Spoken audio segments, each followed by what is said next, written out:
Eh bien, bonjour à tous et à toutes, bienvenue.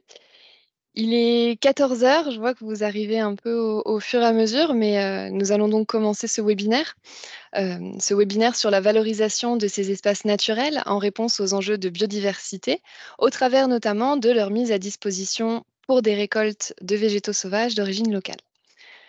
Nous vous informons que ce webinaire est enregistré et que les micros et caméras doivent être coupés. Néanmoins, vous pouvez réagir et poser vos questions dans l'espace de discussion tout au long des présentations. De plus, durant ce webinaire, il y aura également 2 temps qui seront dédiés aux questions-réponses, ainsi qu'un temps d'échange un peu plus général en fin de webinaire. Sachez également que si votre question n'a pas été prise, une réponse sera apportée dans le compte-rendu qui vous sera envoyé en même temps que les supports. Nous avons préparé ce webinaire avec les correspondants locaux de la marque végétale locale.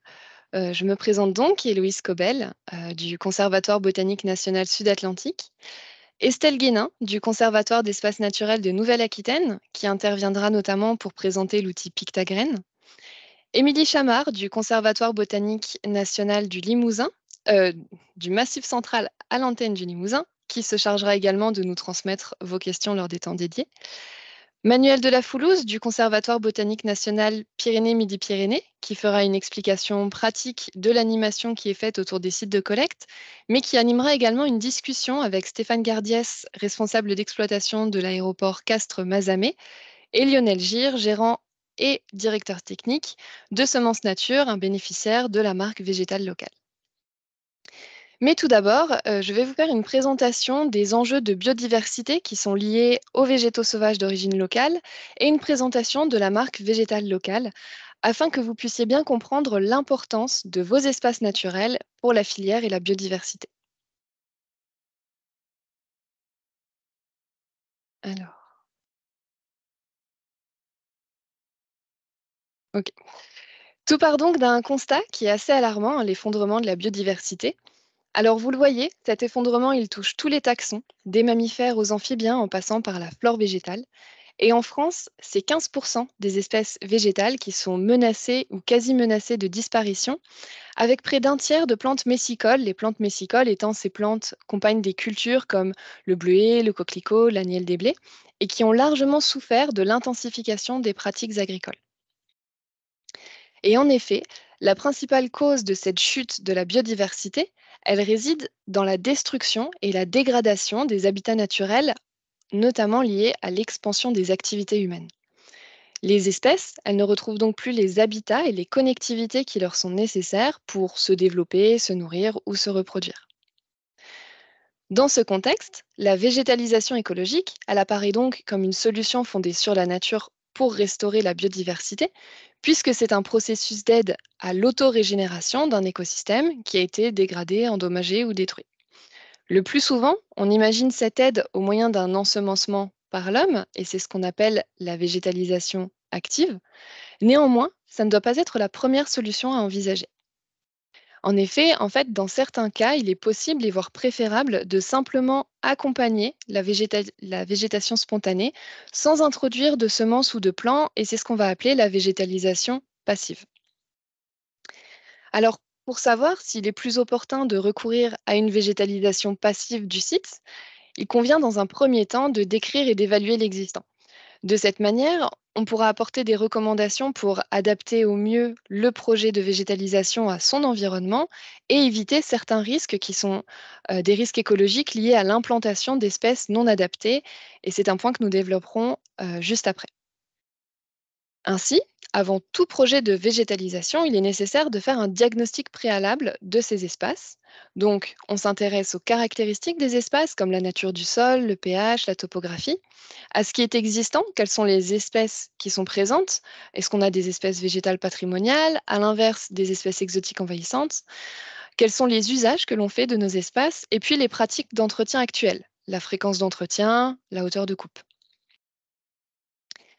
À la suite de ce diagnostic, il sera possible d'adapter ces méthodes de gestion pour diversifier sa prairie, c'est-à-dire augmenter le nombre d'espèces végétales qui sont présentes.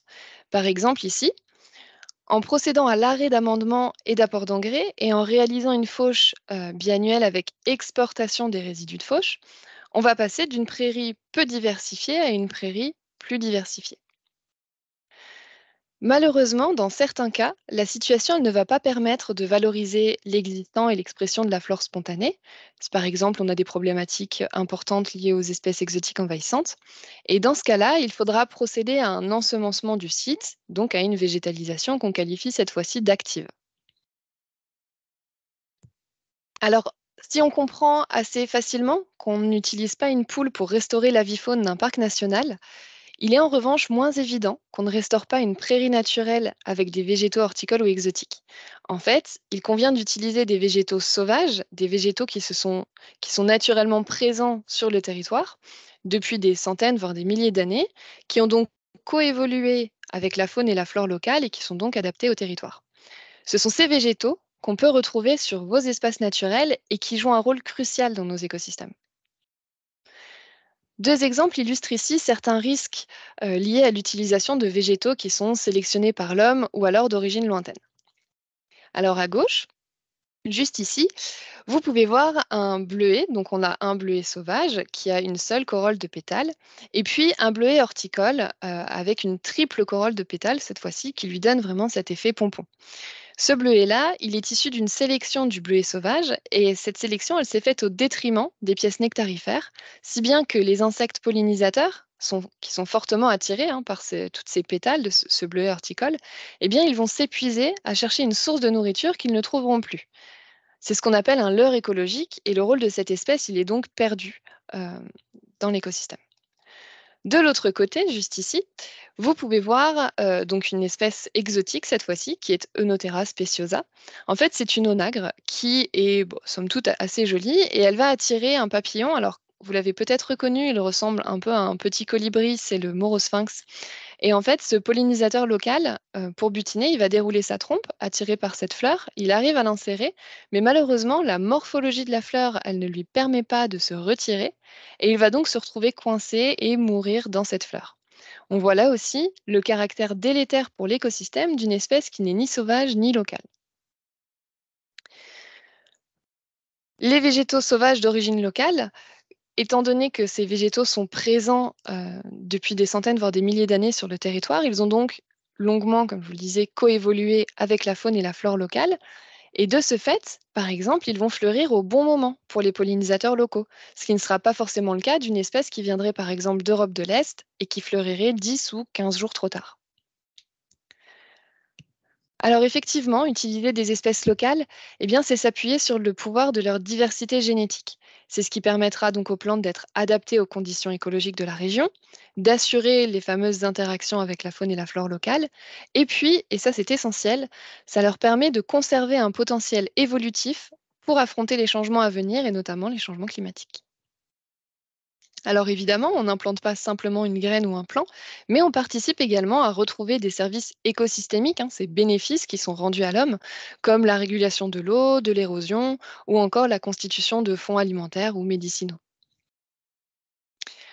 Alors depuis tout à l'heure, je vous parle de végétaux sauvages d'origine locale. Définissons donc ce que c'est. Donc par sauvage, on entend qui n'a pas été sélectionné par l'homme. Et la notion de local, quant à elle, elle a été définie par une compilation de cartographies existantes, donc de climat, d'hydrographie, de végétation, d'altitude, de géologie, etc., qui a permis de constituer une carte avec de grands ensembles écologiques. Alors, il y en a 11 pour la France métropolitaine, 12 pour les Outre-mer. Et c'est cette carte-là qui a servi de base à la définition du caractère local lors de la création de la marque végétale locale. En fait, ça signifie qu'un végétal qui serait marqué végétal local, par exemple pour la région sud-ouest où l'on se trouve, eh bien, c'est un végétal qui a été collecté dans cette région, produit dans cette région pour une utilisation dans cette région, qu'on appelle une région d'origine. La marque végétale locale, donc qui garantit l'origine sauvage et locale des végétaux utilisés, elle a été créée en 2015 à l'initiative de trois réseaux: les conservatoires botaniques nationaux, la fac agroforesterie et plantes et cités. Et désormais, elle est la propriété de l'Office français de la biodiversité, mais elle est toujours animée par ces trois réseaux. Alors cette marque, elle s'appuie sur deux documents que vous pouvez retrouver sur le site de la marque végétal-local.fr. Donc un règlement d'usage de la marque et puis un référentiel technique qui, lui, va encadrer toutes les étapes de la collecte en milieu naturel à la commercialisation. Cet encadrement, il est important pour éviter, par exemple, d'épuiser le milieu naturel. Donc la collecte, elle doit être durable. De ce fait, on ne va collecter que 25% des graines qui sont présentes sur le site. Elle doit se faire sur un milieu naturel. Donc, par définition, dans le cadre du référentiel technique, on estime que cette collecte doit se faire sur un site qui n'a pas été semé depuis 1990 pour les herbacées ou planté depuis 1970 pour tout ce qui sera arbres et arbustes. La production, tout comme la collecte, elle doit se faire sans sélection, c'est-à-dire qu'on ne cherche pas à sélectionner des caractères précis ou certains individus plus que d'autres. En fait, des individus qui ne sont peut-être pas très jolis aujourd'hui donneront potentiellement des descendants compétitifs demain. Et enfin, la clé du processus, c'est la traçabilité. Elle va permettre aux producteurs de vendre des végétaux dont ils peuvent garantir la provenance et l'historique de production. Selon les exigences techniques et temporelles des chantiers, d'autres fournitures de végétaux sauvages et locaux peuvent être envisagées, au-delà de la collecte et de la production de ce qu'on appelle des espèces pures, et c'est ce que je vous présentais juste avant. On peut par exemple procéder à une collecte d'espèces en mélange, qui consiste à récolter le foin d'une prairie source et puis à l'étaler sur un site à végétaliser, comme vous pouvez le voir ici. On a également une autre technique qui existe, qui sera développée juste après, la récolte à la brosseuse, qui, elle, permet de ne collecter que les graines d'une prairie source, laissant ainsi à l'agriculteur la possibilité de valoriser son foin autrement. Et pour pouvoir réaliser ces collectes, que ce soit en espèces pures ou en mélange, il est vraiment important de pouvoir identifier des sites sources sur le territoire et de vous mettre en réseau, donc propriétaire et gestionnaire d'espaces naturels, avec les acteurs locaux de la collecte. Cette étape, c'est un point clé de la filière du végétal sauvage d'origine locale. Néanmoins, c'est important à rappeler, si vos espaces ne sont pas éligibles à la collecte végétale locale, et ces critères vous seront redéfinis un peu plus tard dans ce webinaire, il n'en reste pas moins important à valoriser pour préserver cette biodiversité sauvage et locale. Nous arrivons désormais à notre premier temps dédié aux questions-réponses. Émilie, est-ce qu'il y a eu des questions posées dans l'espace de discussion ou des personnes qui souhaitent intervenir? Bonjour à toutes et à tous. Non, pour l'instant, il n'y a pas de réaction dans le chat. Donc, juste pour rappel, mais c'était indiqué en première diapo, mais pour ceux qui n'auraient pas eu le tout début, vous pouvez interagir du coup dans l'espace de discussion, dans l'espace de conversation. Vos micros sont coupés, mais on reprendra vos questions au fur et à mesure. Et du coup, pour l'instant, on peut avancer. Il n'y a pas de questions.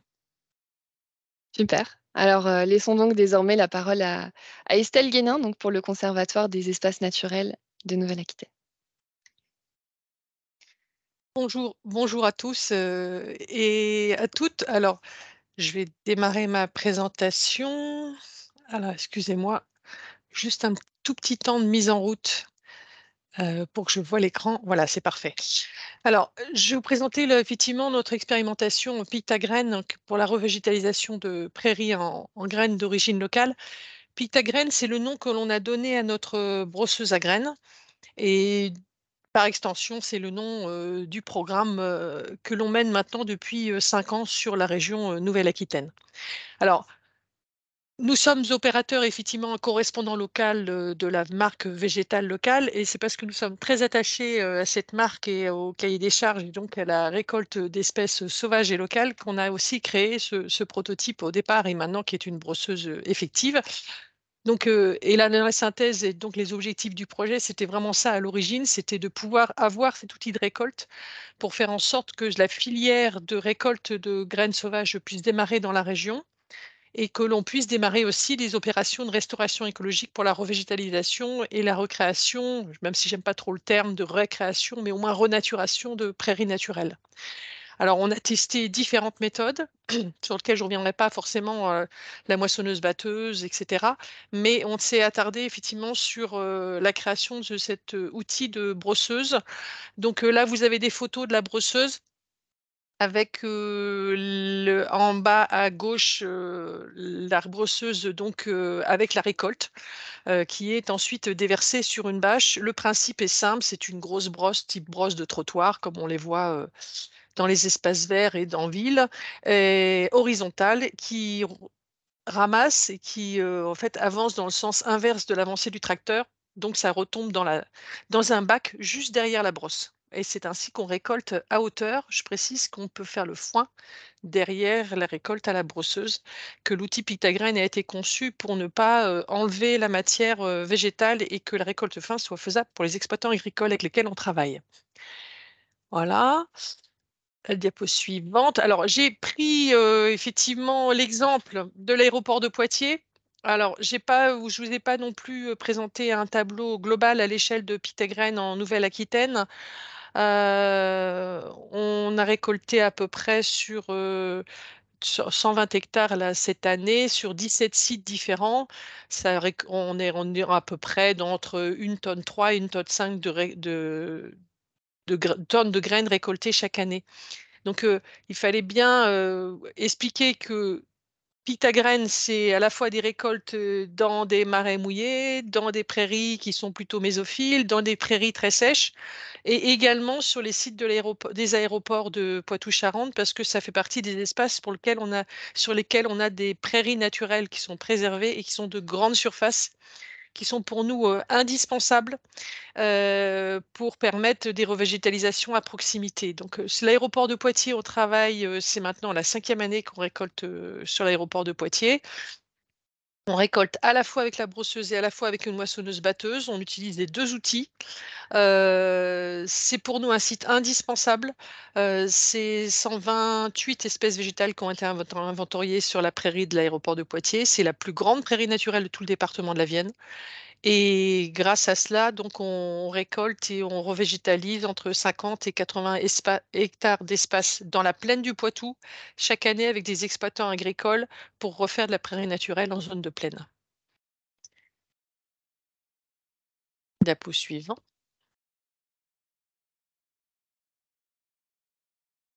Je peux avoir la diapo suivante? Oui, voilà, parfait. Excusez-moi, il y avait un petit temps de réponse. Je voudrais revenir simplement sur le process de la récolte pour dire que c'est quand même quelque chose de relativement simple, dans le sens où on brosse à hauteur des graines. Alors, on voit bien avec la main qui rentre dans le bac derrière avec la récolte de graines on a aussi des pailles, donc des tiges. On essaie de récolter suffisamment haut pour pas avoir trop de tiges, mais on est obligé de trier quand même derrière cette récolte. Il y a une autre raison aussi qui nous impose de récolter à une certaine hauteur, c'est qu'on ne veut pas avoir trop d'impact, entre autres, sur les insectes. Donc, en ma photo du bas, vous voyez un superbe escalaf là. Donc, la brosseuse, le bac est ouvert régulièrement. Donc, en général, toutes les 5 ou 10 minutes suivant la surface de la parcelle pour permettre à tous les insectes de s'échapper et ne pas être un piège à insectes. Sachant que derrière, il y a effectivement la fauche du foin qui va être récoltée. Voilà. Et qui est aussi impactant pour ces espèces. Là, je vous ai fait un zoom. Toute la récolte est mise à sécher immédiatement sur bâche pour que dans la journée, on ait suffisamment généralement de chaleur pour pouvoir sécher au maximum. On évite d'avoir à sécher 3-4 jours après, mais ça dépend beaucoup des conditions météorologiques. On est soumis aux conditions météo qui sont les conditions de la moisson. Hein, que ce soit de l'orge, du blé ou des graines locales, il faut qu'il fasse beau et il faut qu'il fasse sec. C'est aussi simple que ça. Et il faut aussi que les graines soient mûres. C'est-à-dire qu'on ne peut pas intervenir si les graines sont mûres. Alors parfois, c'est juste après l'orage et les graines sont tombées par terre. Voilà, c'est moins simple quand même que dans les espèces cultivées parce que les espèces sauvages ont tendance à perdre leurs graines très facilement. C'est plus difficile pour nous à sécher avec la moissonneuse-batteuse. Avec la brosseuse, généralement, c'est fait dans la journée. Je vous ai mis un exemple. J'essaie de faire court aujourd'hui. Vous aurez certainement plein de questions et je vous répondrai tout à l'heure. Je vous ai mis un exemple de revégétalisation. Alors, j'aurais pu mettre la photo quand même 2023. Je vois que j'ai mis celle en 2021, mais 2023, c'est moins explicatif parce que maintenant, on est sur une parcelle qui est complètement revégétalisée. C'était vraiment pour présenter les 3 premières années post-récolte. Donc, en 2019, c'est une parcelle qui fait 10 hectares. On a 5 hectares qui ont été semés en espèces dites conventionnelles, donc du raies gras et du trèfle. C'est ce que vous voyez au premier plan en 2019 et au deuxième plan, c'est les graines locales. Alors c'est tout vert au premier plan et très, très beau et très, très moche au deuxième plan, parce qu'effectivement les graines locales sont longues à s'implanter. Donc, la première année, c'est généralement assez, difficile d'implantation. Même si c'est bien implanté, il faut du temps pour que ça s'implante. Donc, vous voyez en 2020 qu'on a déjà entre la partie de droite qui est verte et la partie de gauche qui est jaune, moins de différence ou du moins moins de matière végétale produite sur la partie conventionnelle. Heu et on avait une production fourragère qui était identique pour l'exploitant agricole qui est éleveur, hein. Là, on est en plaine de Niort, entre la partie de droite et la partie de gauche, entre les graines locales et les graines conventionnelles. Et sur 2021, on a complètement une inversion des données, à savoir que sur la partie de gauche qui est en conventionnel, comme ce sont des espèces qui sont de courte durée, et qu'on n'a pas d'intrants, et que ces espèces-là sont très gourmandes en intrants, l'agriculteur m'a dit: «Bah, faut que je retourne et que je ressème cette année». Alors que sur la partie de droite, on a une parcelle qui est verte. Là, on est en plein mois de juillet, on est fin juillet parce qu'il y a déjà une fauche qui a été faite. Donc, on est encore sur une parcelle qui est verte et qui est très résistante à la sécheresse. Cet exploitant-là agricole, on lui fournit chaque année des lots de semences et il revégétalise avec des graines locales au sein de son exploitation parce qu'il trouve que c'est très résistant à la sécheresse et même si ça produit un peu moins, pour lui, c'est très positif pour son exploitation. Donc c'est un de nos premiers semis. On a d'autres exemples, on a d'autres sites qui ont été revégétalisés. On s'accorde vraiment sur les sites, agricoles, à travailler avec les exploitants agricoles pour revégétaliser un maximum d'hectares au sein de la région. Pour nous, c'est vraiment le cœur du sujet. On travaille aussi avec des carriers sur des mesures de compensation. On travaille aussi avec des entreprises privées, pareil, sur de la mesure de compensation. On travaille aussi sur des sites du conservatoire. On a tout un panel d'expérimentation et on est en train de rédiger le retour d'expérience de Pictagraine depuis 5 ans pour justement arriver à faire un document synthétique sur ce que ça donne et quels sont les avantages et les inconvénients. Voilà, j'ai fait très court, mais on m'a demandé de faire très court. Voilà, je vous remercie. Merci beaucoup Estelle. Comme, ça a été précisé précédemment, le temps pour réagir, aux questions-réponses arrivera à la fin, de l'intervention, des 2 interventions qui vont suivre. Comme ça a été précisé et pour ceux qui viennent d'arriver, n'hésitez pas à réagir dans l'espace de discussion. Heu, voilà. Manuel, je te laisse la parole. Ok. Bon, bonjour à toutes et à tous. Et donc moi, je prends la parole, mais c'est surtout pour accueillir Stéphane Gardiès, qui est responsable d'exploitation de l'aéroport de Castres, et Lionel Gir, qui est directeur de l'entreprise semencière Semences Nature, bénéficiaire végétale locale. Et du coup, je vais les inviter à témoigner un peu de cette récolte. Et donc, pour commencer, ce que je voulais vous demander, Stéphane, c'était quelle était la valorisation, quelle est la valorisation et le mode de gestion des prairies, des milieux ouverts sur l'aéroport de Castres? Oui, bonjour. Alors, nous, on a un aéroport qui est de petite dimension, donc on a peu de parties, on va dire, en prairie exploitable. Après, c'est plutôt du COS. Donc, c'est plutôt de l'entretien bord de piste, hein, qui est généralement fait, avec un fauchage à 15 centimètres, 1 à 2 fois par an. Et c'est principalement, euh, je dirais, dédié comment ça s'appelle, comment je peux dire ça? Au péril animalier, en fait, pour éviter que les oiseaux puissent se poser en bordure de piste. Donc, on fait un fauchage à 15 centimètres. C'est ce qui est recommandé au niveau national ou même international des aéroports. Ok. Et du coup, c'est une fauche qui est plutôt tardive? Voilà, plutôt tardive, parce que nous, il y a peu d'intérêt pour nous, c'est peu gênant, et c'est un broyage, c'est pas une fauche. Voilà, ok, il n'y a pas d'export de la matière. Non, du tout. Et, et ces milieux-là, par rapport à... Alors, tu peux rester juste, pardon, sur l'autre. Par rapport à leur connaissance, est-ce que, dans quelle mesure vous connaissez les espèces qu'ils abritent? Alors, Euh, depuis de assez nombreuses années, donc je vois que Madame Roche, Honorine Roche est présente. On fait partie d'une association qui s'appelle maintenant Aérobiodiversité, qui, euh, qui fait un peu l'inventaire sur tous les aéroports qui sont attachés à cette association. Et donc, chaque année, on a des intervenants qui viennent faire des relevés et on a des comptes rendus sur tout ce sur l'évolution, voilà, de la biodiversité sur l'aéroport, sur notre aéroport. ok. Et alors en 2023, il y a eu de la récolte de semences en mélange sur ces milieux. Comment vous avez connu cette technique et comment se sont faits les contacts pour qu'une telle opération puisse avoir lieu sur cet aéroport? Alors, j'ai été contacté. Elle, on n'a pas du tout amené la démarche. Donc, j'avais été contacté, voir si la démarche pouvait nous intéresser. Donc, nous, tout à fait, on n'a pas d'intérêt, enfin, on n'a pas de conflit qui pourrait se présenter avec ce système de récolte. Donc, il y a des petits aménagements à faire pour que ça puisse se dérouler. Mais voilà, pourquoi ne pas participer quand on a la matière, on va dire. Ok.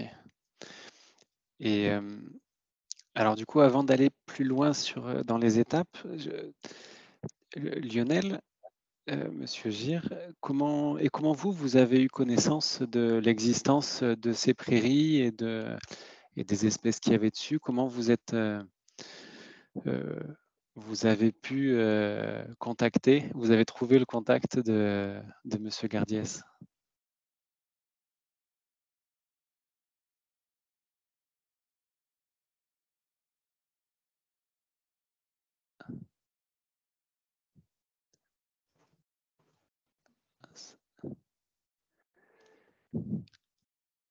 J'ai l'impression que le micro n'est pas... Bonjour, c'est bon? Oui, Oui, on t'entend. ça marche.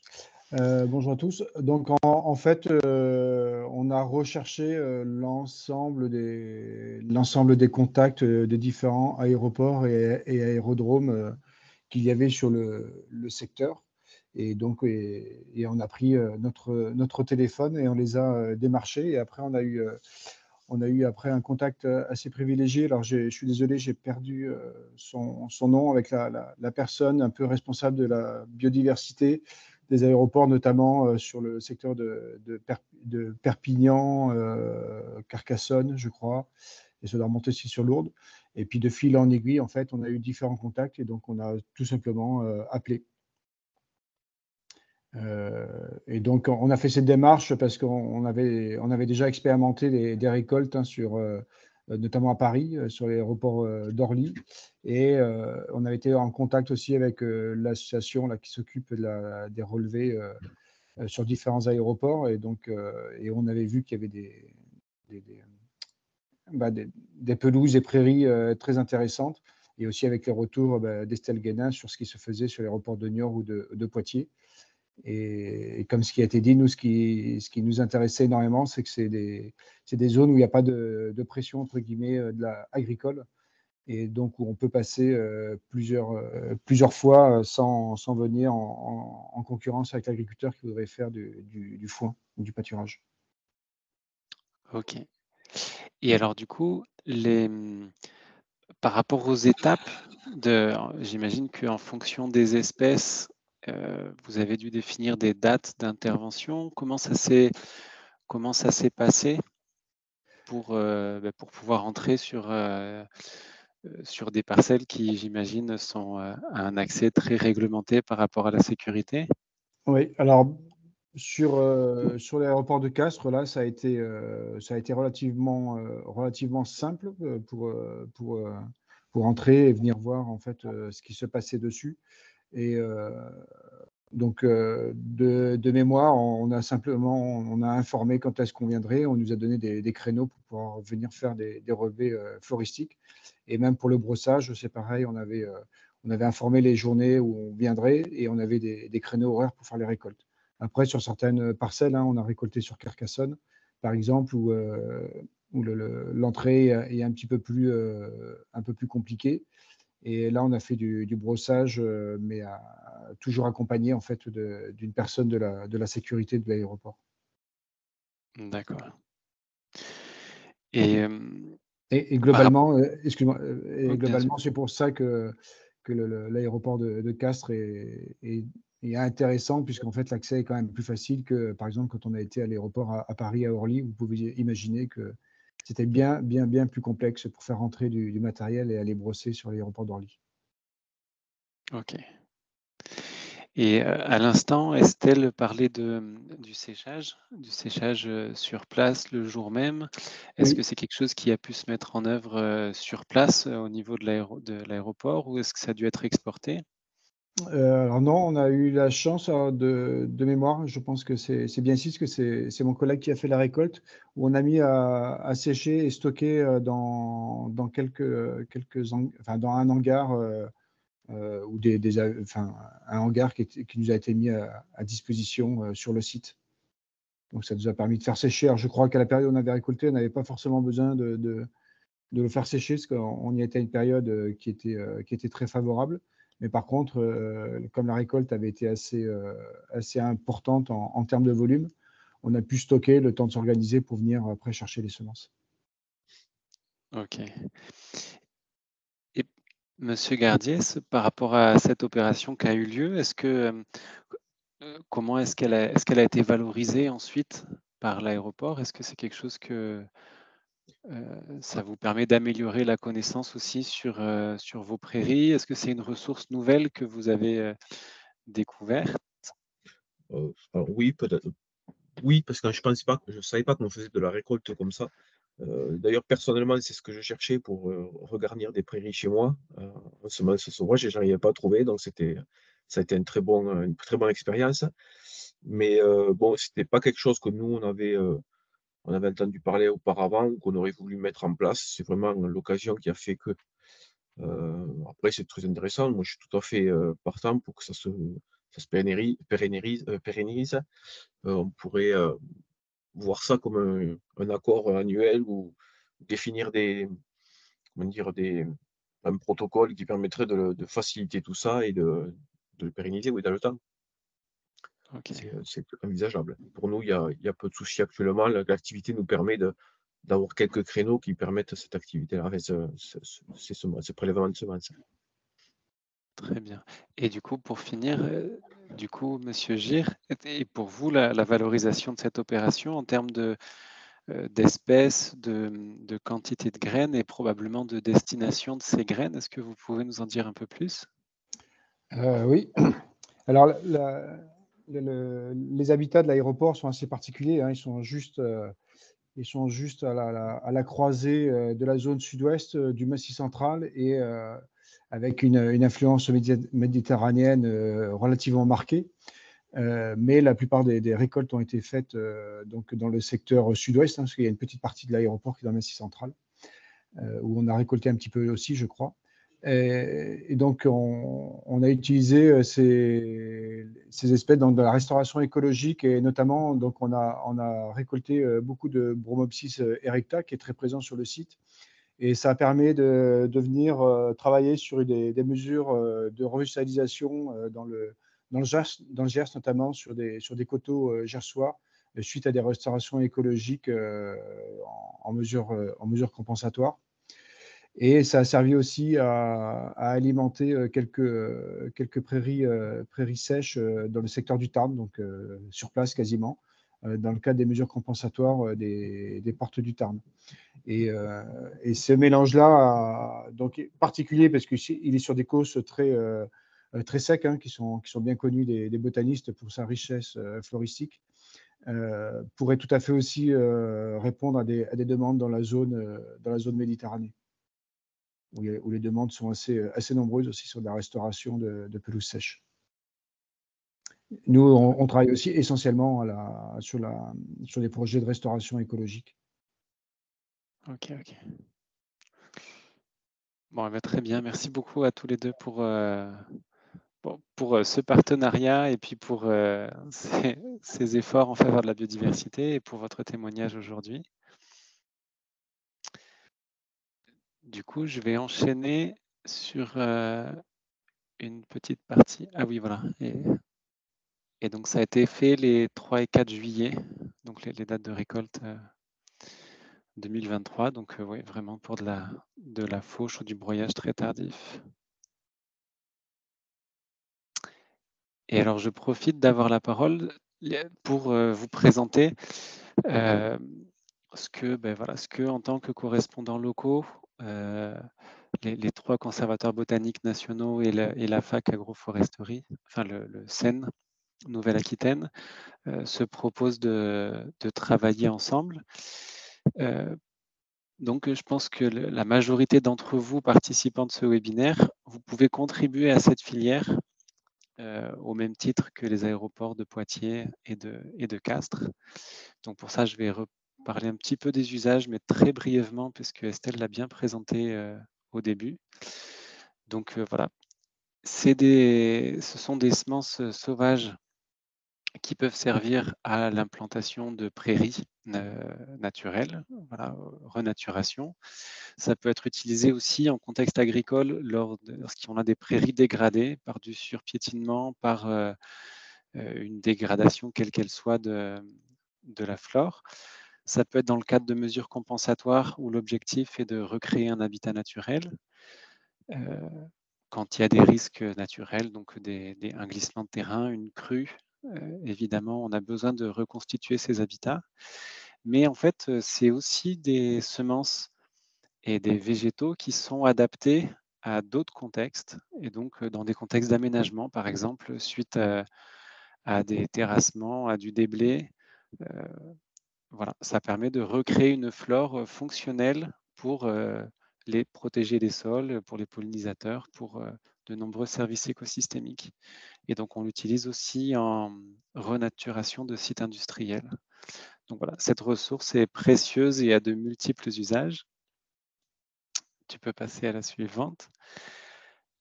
Et à dire que ce n'est pas une méthode qui a été inventée récemment, c'était une pratique ancestrale qui se fait toujours par les agriculteurs en transfert de foin ou en utilisant des fonds de grange. Mais si d'une part, ça peut se faire à l'échelle d'une ferme pour restaurer quelques prairies, ou dans un groupe d'éleveurs, on va dire qu'un éleveur peut mettre à disposition la ressource de ses prairies pour un autre éleveur. Pour passer à une échelle supérieure et atteindre donc des volumes plus importants et puis atteindre des finalités différentes, il y a un travail à mettre en œuvre, et c'est pour ça que c'est intéressant qu'on ait le CEN ou une entreprise comme Semences Nature qui récolte. Et donc dans certains cas, dans les mesures compensatoires notamment, on a l'occasion de faire du cas par cas, de se dire on a besoin de restaurer tel type de prairie plutôt hygrophile, et on va chercher une prairie source et on va aller récolter la prairie source pour avoir des semences et restaurer notre objectif. Mais ce fonctionnement cas par cas, il nécessite du temps de prospection, de l'ingénierie et de la recherche de propriétaires. Et donc, si d'un côté, il fonctionne pour des sites à fort potentiel écologique, il ne permet pas de gagner en échelle. Donc, le défi actuel de la filière, c'est de passer à une échelle plus importante, de répondre à d'autres besoins et de diminuer le coût final de commercialisation de ces semences. Donc voilà, les règles d'éligibilité, c'est ce que Héloïse a présenté au début. Donc, on cherche des végétaux sauvages, donc pas de sursemis. Donc voilà, sur des prairies naturelles, exclusivement naturelles. On fait en sorte qu'il n'y ait pas de flore exotique, et alors surtout pas de plantes exotiques envahissantes dans la prairie, ou du moins dans les espèces que l'on va récolter. Évidemment aussi, il n'y a pas d'espèces réglementées, donc protégées à différents niveaux. Pas d'arrêté de protection sur les espèces qui vont être récoltées. Et on préserve la ressource. Donc, on limite le nombre de récoltes successives sur une même parcelle, et on ne récolte pas l'intégralité des semences, comme ça a été déjà présenté. La démarche globale, des fois, elle part du besoin la majorité du temps, elle part du besoin. On a une phase de prospection de site source, de vérification si le site source il est éligible au référentiel technique végétal local. Ensuite, il faut prendre contact avec le gestionnaire, avoir tout un temps d'explication, donc de sensibilisation. C'est quoi la récolte en mélange? C'est quoi la brosseuse? Est-ce que le foin sera disponible? Voilà. Définir des dates d'intervention et des modalités d'accord mutuel. Ensuite, il y a la récolte, le séchage, le tri, la composition des mélanges pour de la vente ou du semis ensuite. Tu peux passer la diapo suivante. Et il y a donc 2 étapes qui aujourd'hui sont critiques. Enfin, critiques, c'est un peu des points bloquants. C'est des étapes qui sont coûteuses et qui deviennent limitantes en fait pour le développement de la pratique. Donc, il y a d'une part la prospection de sites sources. C'est pas facile d'aller voir des prairies qui sont pas chez nous et de savoir qu'est-ce qu'il y a dedans. Et des fois, un récoltant peut faire le déplacement, aller voir sur une prairie, se rendre compte qu'elle n'est pas éligible, et donc ce qui pose problème.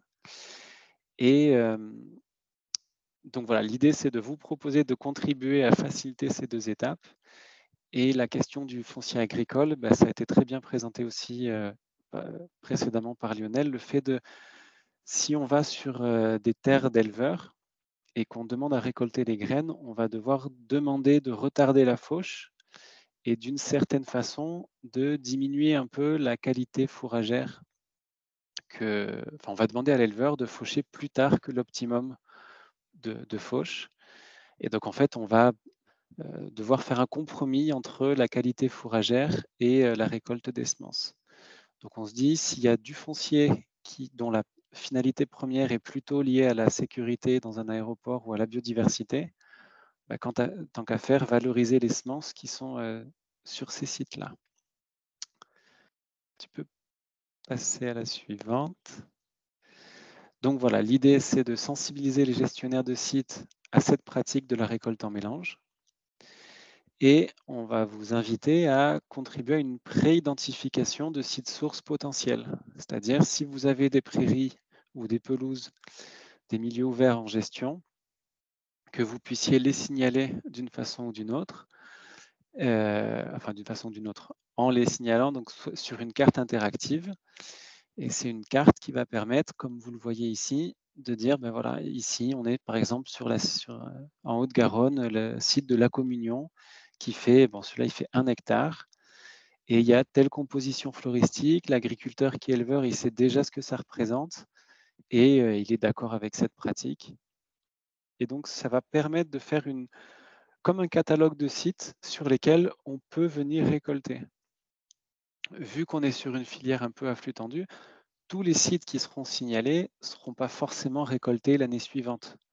Mais ça nous fait des sites ressources pour, quand on sait qu'il y a un aménagement qui va avoir lieu ou des besoins pour le secteur agricole, on va avoir comme si c'était un catalogue de ressources sur pied de semences.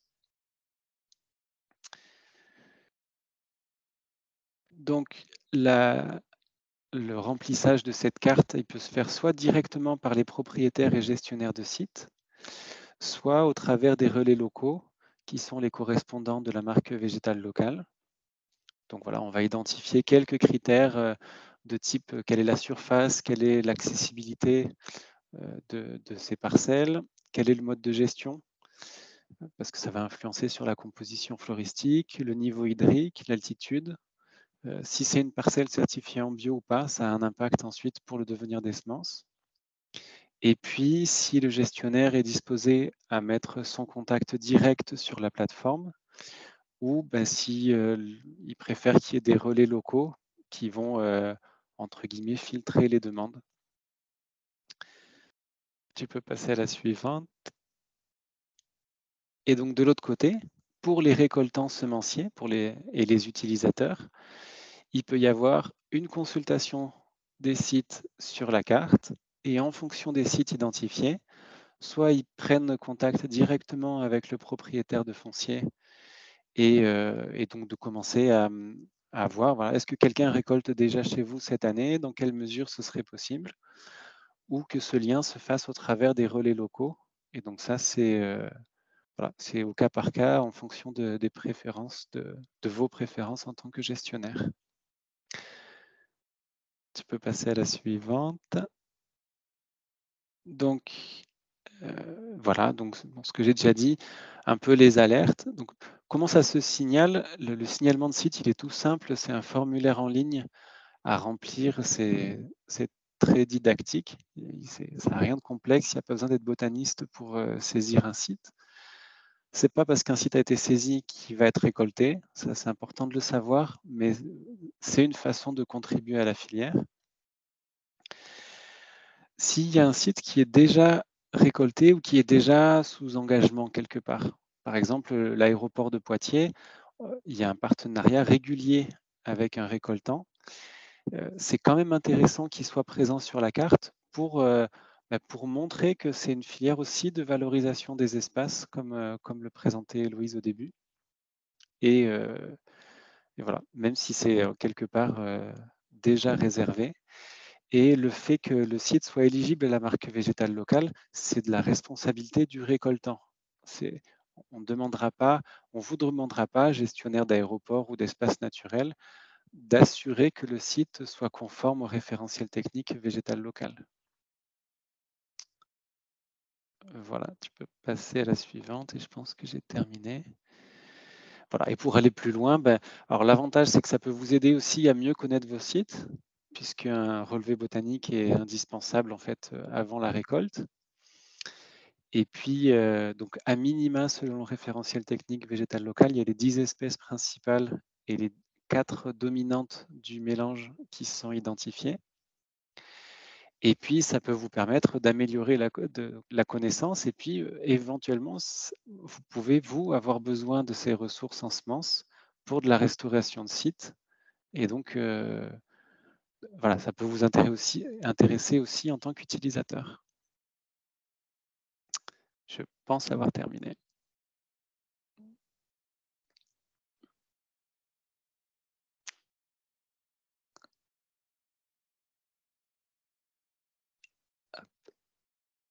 Merci beaucoup, Manuel, pour ta présentation. Émilie, est-ce qu'il y a eu des réactions peut-être dans l'espace de discussion? Oui, alors du coup, pour peut-être, même si c'est pas dans l'ordre des réactions, peut-être pour faire le lien direct avec la présentation de Manuel, est-ce que tu peux rappeler ou réindiquer? On a une question dans le chat de Christine Doyen qui demandait quelle était la taille minimale de site, si jamais il y en a, et s'il y a des modes de contractualisation déjà prédéfinis. Manuel, je pense que tu peux, tu as les éléments. Alors, par rapport au mode de contractualisation, il n'y a pas de modèle imposé. Dans le cadre de la marque végétale locale, on propose des modèles de convention. Donc, une convention type existe, on peut s'appuyer là-dessus. Ça peut très bien fonctionner sous forme d'accord oral ou d'accord par mail. Il n'y a pas une nécessité, en tout cas, d'avoir un contrat en bonne et due forme rédigé. L'avantage de la convention, c'est qu'elle protège les deux parties. Et par rapport à la taille minimale de site, en soi, il n'y a pas de taille minimale, mais je pense que les récoltants peuvent aussi le dire. Voilà, il y a des sites vraiment petits ne vaudront pas forcément le détour. Alors, mais ça dépend des contextes. En montagne, en altitude, on a des sites qui sont petits, qui font voilà, 1 hectare, un demi-hectare. En plaine, je pense que voilà, 1 hectare serait à peu près une taille minimale. Est-ce que Estelle ou Lionel, vous confirmez cet ordre de grandeur? Moi, pour les sites, la taille minimale, en fait, tout dépend de l'emplacement aussi. Parce qu'il faut éviter d'avoir des coûts de déplacement de la brosseuse qui soient prohibitifs. On ne va pas faire 200 km à la brosseuse pour un site de 2 hectares, quoi. Donc, par contre, s'il y a 5 sites de 2 hectares avec une demi-heure de tracteur entre les deux, évidemment, là, ça vaut le coup. Donc, on ne peut pas vous dire tant d'hectares. En dessous d'1 hectare, non, ça paraît compliqué, effectivement. On l'a fait très ponctuellement, mais vraiment à la marge. tâche que les sites soient vraiment dans une logique de réseau, sachant que quand on a des prairies naturelles, vraiment les vraies prairies naturelles de Fauche, Dordogne, Limousin, c'est quand même, plus facile à effectivement à trouver. Par contre, on est sur quand même des petits sites quand on est sur la région, Poitou-Charentes. Ok. Je peux juste compléter qu'en effet, donc je rejoins Estelle sur ce qu'elle vient de dire, là, que déplacer la brosseuse avec le tracteur, nous on le fait en général quand il y a au moins 2 jours de travail, soit quasiment une dizaine d'hectares à faire, donc avec potentiellement du déplacement sur place après, avec des petites distances. Mais après, on peut aussi travailler sur des tout petits sites s'ils ont des caractéristiques assez particulières. Et à ce moment-là, on change de méthode de récolte, enfin de matériel. C'est toujours le brossage, mais avec des brosseuses beaucoup plus petites. Notamment, on a une brosseuse électrique qui nous permet de récolter 1 hectare dans la journée environ. Et ça peut être intéressant si, voilà, si la parcelle a des caractères particuliers ou une espèce un petit peu particulière. Je ne sais pas, moi, aujourd'hui, si on me propose 8000 m² d'une prairie riche en succise, eh ben, on va faire le déplacement avec la petite brosseuse pour aller chercher la succise parce que c'est difficile à collecter autrement ou à multiplier aujourd'hui. Ok. Alors, pour cette question, il y a un complément du coup de questions aussi de Christine Doyen toujours qui demande si c'est aussi envisageable sur les bords de route. Alors, je peux peut-être déjà répondre sur les bords de route. La difficulté qu'on a souvent, c'est la présence d'espèces exotiques envahissantes qui peuvent aussi être présentes sur les bords de route. Mais c'est vrai que peut-être c'est une question orientée sur un territoire particulier. Je peux laisser Emmanuel compléter. Bon, l'élément principal qui me venait, c'était aussi le fait que c'est plus difficile en bord de route d'avoir une végétation uniquement indigène, stable et diversifiée. En tout cas, la méthode de la brosseuse pourrait s'appliquer. Et l'autre chose, suivant les secteurs, c'est que il y a souvent une fauche en bord de route qui est avant la période de maturation des principales semences. Donc, à voir. Mais en tout cas, il n'y a pas de contre-indication de principe.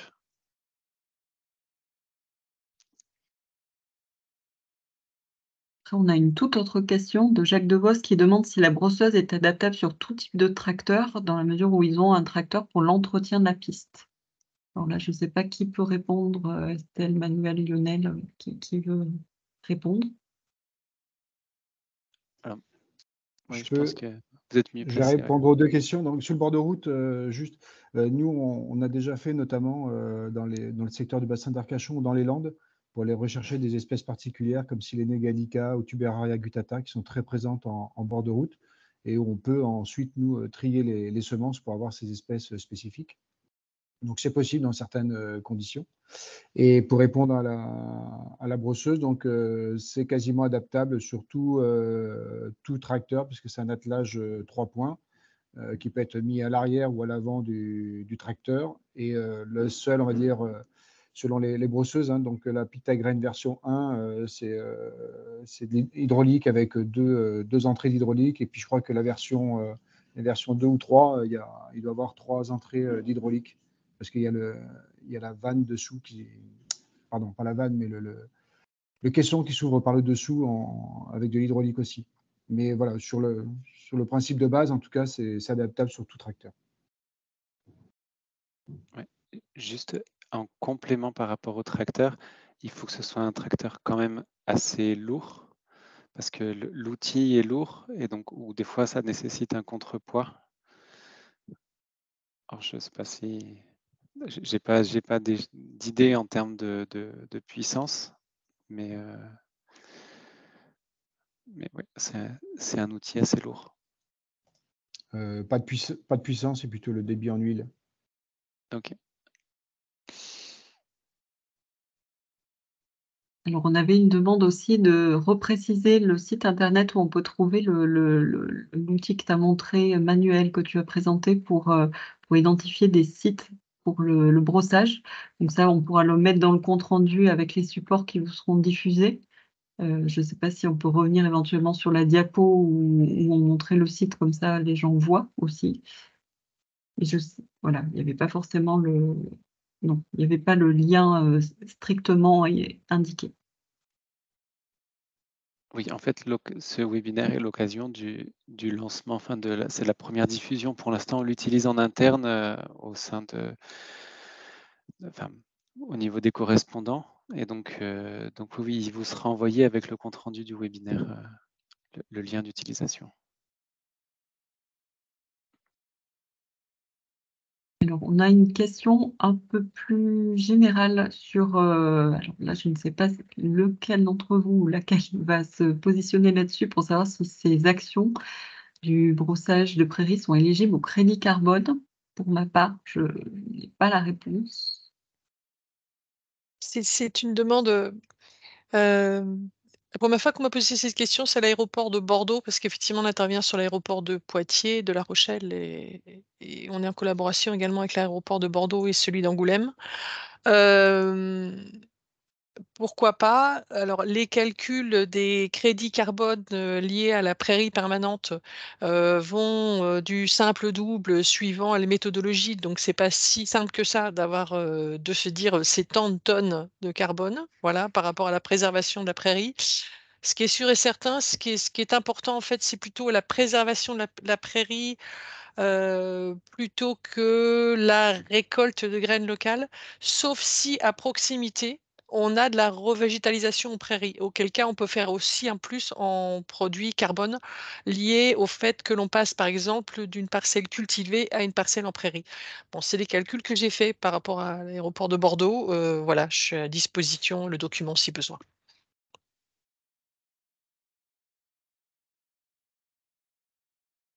ISL.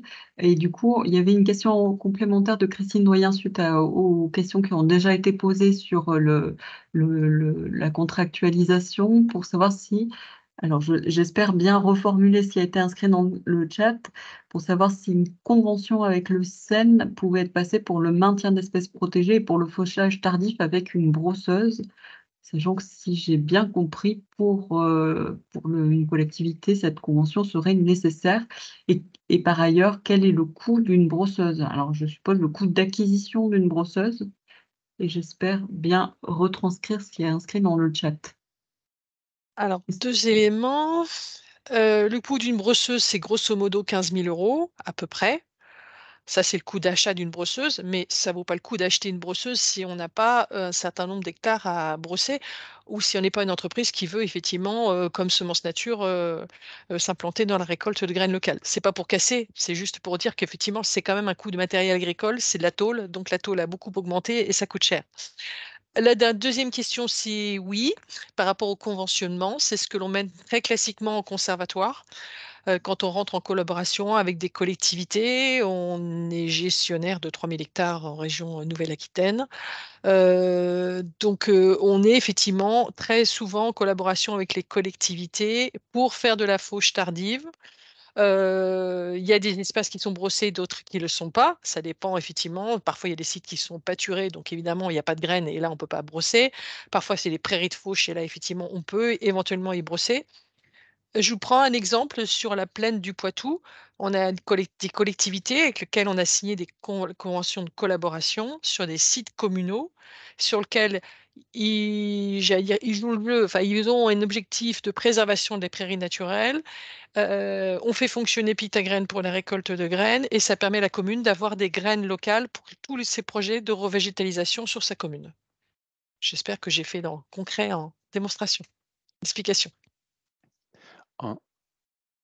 En élément de complément, par rapport à la Haute-Garonne notamment, il y a aussi donc le SEN Occitanie. Je n'ai pas pu voir s'ils font partie des participants, mais le SEN Occitanie fonctionne comme un conservatoire. C'est un conservatoire d'espaces naturels, donc c'est les mêmes éléments que Estelle a présentés.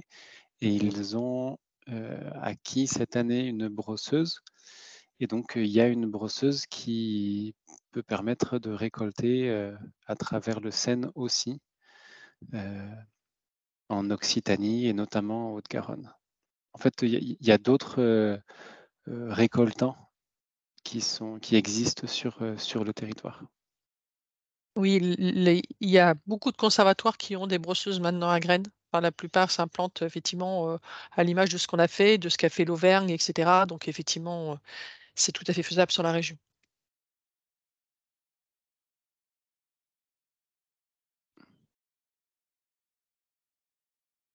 Alors, il y a plusieurs personnes qui nous indiquent qu'ils doivent nous quitter. Je vois par contre des propositions de sites, donc on pourra.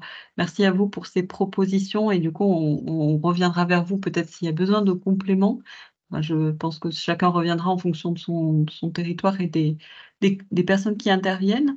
On a une question complémentaire de David Barillot du département du Lot qui nous demande une idée du coût à la journée des différentes brosseuses en fonction des brosseuses qui ont été indiquées par Lionel.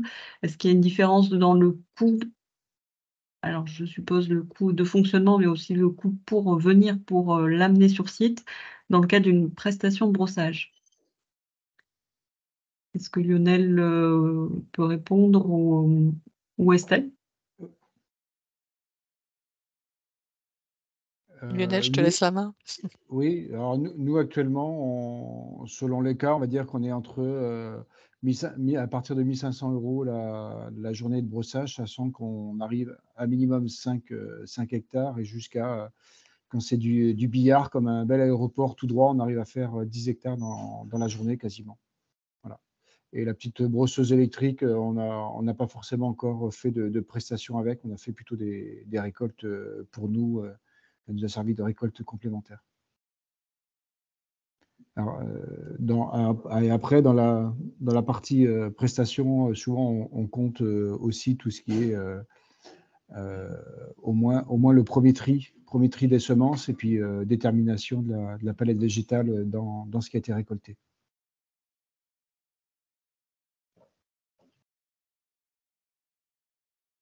Bonjour, j'ai une petite question à Clément Fauger. Je suis référent national pour la DSAC, donc à la Direction générale de l'aviation civile. Alors, ça a peut-être été abordé, j'ai peut-être zappé l'information, mais je me demande en fait si ce dispositif va être étendu à tout le territoire national, parce que là, je comprends qu'on s'intéresse au Grand Sud-Ouest. Voilà. Or, j'imagine qu'il y a peut-être des besoins sur tout le territoire, et comme il y a des aérodromes sur tout le territoire, voilà, ça nous intéresse. Alors, comme élément de réponse, il y a des correspondants locaux sur l'ensemble du territoire métropolitain. Et donc, du coup, c'est une thématique qui concerne effectivement l'ensemble du territoire métropolitain. Et l'outil qui est présenté cartographique, il est aujourd'hui, il n'a pas de limite en termes d'extension géographique. L'idée, c'est que, enfin, l'idée, c'est, voilà, sûrement à terme, aujourd'hui, dans le cadre de la feuille de route de la région Nouvelle-Aquitaine et d'un autre programme en Occitanie, on se proposait de le mettre en œuvre en Occitanie et de se permettre éventuellement de le faire évoluer ou de l'améliorer, de l'ajuster avant de le proposer à l'ensemble du réseau des correspondants végétal local. En tout cas, à terme, c'est sûr. Enfin, c'est sûr. À terme, il me semble que c'est pertinent de l'étendre parce que c'est tout ce qu'on a présenté, tout ce qui a été traité comme sujet aujourd'hui est tout aussi pertinent dans le nord-est que dans le bassin parisien que dans le sud-ouest. Pour compléter ce que tu viens de dire, je pense que effectivement, on n'a pas qu'une logique descendante aussi, on a une logique aussi de terrain, c'est-à-dire que si effectivement les aéroports des autres régions de France sont intéressés pour la préservation de leurs prairies, moi, je sais qu'il y a beaucoup de conservatoires qui travaillent sur les zones d'aéroport, il ne faut pas hésiter à les contacter, beaucoup ont maintenant des brosseuses. Je pense que même s'il n'y a pas une feuille de route, effectivement, forcément au niveau régional comme on l'a en Nouvelle-Aquitaine, il y a matière à mener des partenariats au niveau local. Alors, je n'ai pas connaissance évidemment de tout ce qui se fait au niveau national. Je sais qu'en Lorraine, ça se fait, en Auvergne aussi, en Occitanie aussi. Enfin, il y a d'autres régions dans lesquelles ça fonctionne. Donc, je pense qu'un contact direct avec mes homologues de conservatoire, moi, je peux les mettre en lien très facilement là-dessus, quoi. Voilà, si besoin. Et est-ce qu'on peut imaginer, par exemple, que que nous, on diffuse donc cette information, c'est-à-dire l'existence de cet outil-là pour cartographier on va dire les surfaces disponibles. Je veux dire, si on diffuse ça à tous les aéroports du territoire national, est-ce que c'est un problème si on pouvait le faire dans les prochains mois là? Ça Je paraît un pense peu qu'avant de cartographier, il faut savoir aussi quelle gestion est menée. Enfin, D'accord, oui, bien sûr. à un moment donné, est-ce que c'est broyé? Est-ce que c'est fauché? Est-ce que c'est faisable que ce soit fauché? Ok. Enfin, il y a toute cette partie inventaire, il y a toute cette partie en amont du partenariat à construire par Ouais, rapport à la d'accord. préservation de la biodiversité des prairies. Je pense que les aéroports, ils sont complètement concernés, Clément. On est d'accord là-dessus. Je pense qu'il y a beaucoup de travail qui a été fait par Aérobiodive et par d'autres acteurs aussi. En ce sens, ça démarre et là, on peut aller plus loin. Mais je pense qu'il ne faut pas il faut pas Ouais, déjà d'accord. dire il y a tant Ok. d'hectares si on ne sait pas trop ce qu'on veut en faire, quoi. Il faut peut-être démarrer un peu différemment. D'accord. Alors, je me permets, je vois qu'il est déjà 15h06. Alors, peut-être qu'on peut Oui. prendre soit une toute dernière question, soit terminer là. En fait, c'est une question de nouveau de Christine Doyen qui avait une question plutôt concrète finalement sur, voilà, si on est propriétaire de, pardon, les messages arrivent. Si on est propriétaire d'un site et qu'on souhaite le proposer, qu'est-ce qui se passe concrètement et quel serait le coût pour l'organisme? Alors En soi, peut-être Manuel. en soi, il n'y a pas de coût, au contraire, pour celles et ceux qui proposent des sites. Bien évidemment, pour qu'on récolte sur votre site, si vous souhaitez les graines ou pas, là, il y a le coût de l'intervention ou le coût d'achat des graines. En tout cas, il n'y a pas de coût financier pour proposer un site. Et le seul coût, entre guillemets, mais qu'il ne faut pas négliger non plus, un petit peu, c'est du temps de réponse et d'organisation, de se dire, voilà, telle date, voilà, reporter la fauche à telle date ou permettre l'accessibilité du site aux récoltants sur telle période de données où il pleut, il faut reporter de quelques jours la récolte. Mais je ne sais pas si ça répond. En tout cas, a priori, il n'y a pas de coût financier. Non, il y a même parfois une économie. Je vois pour La Rochelle, passer d'un broyage tous les 15 jours avec 2 pompiers réquisitionnés 3 mois par an pour faire le broyage sur un site qui fait 70 hectares, donc qui n'est pas rien, ou une fois par an sur la moitié du site faire une fauche avec des exploitants agricoles.